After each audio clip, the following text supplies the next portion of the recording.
Yeah, Erica, we're live tonight downtown, and a lot of those people who I met, usually they'd be at a prayer service in a church on Wednesday nights, but tonight, concerned ministers, concerned pastors moved their prayer service to the streets, a place where those bullets flew less than a week ago, to pray for peace.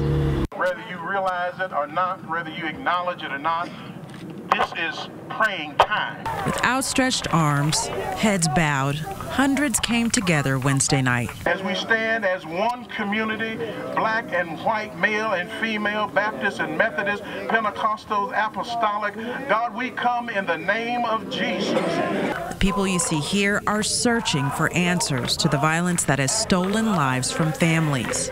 Some of those families here in the crowd. I've made peace with myself that my daughter is in here. It just still hurt. Last week, Stephanie Tennant buried her 28-year-old daughter, Jasmine Moore, at Sutherland Cemetery. During the funeral procession, 3 people were shot. That unspeakable act prompted concerned clergy to come back to the same spot and speak out. We know the police are going to do what the police do. Politicians are going to do what politicians do. But the church needs to do what only the church can do. Pray and bring a multitude together. Well, I've got grandchildren and children, and it could have been one of mine. The youth in Indianapolis are great.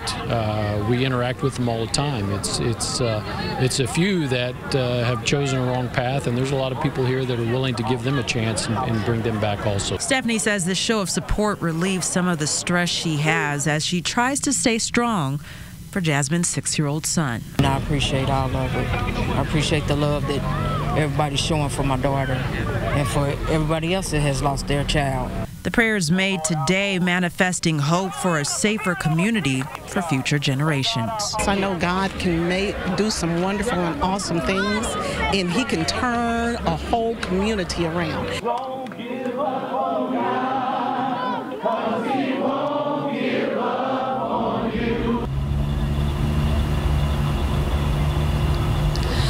And I spoke to several pastors. They say this is just the first step. They plan to hold several other events just like this one. And I asked people, do they really believe that these prayer vigils can make a difference? And they said the very first step in stopping this violence that has plagued the city is uniting.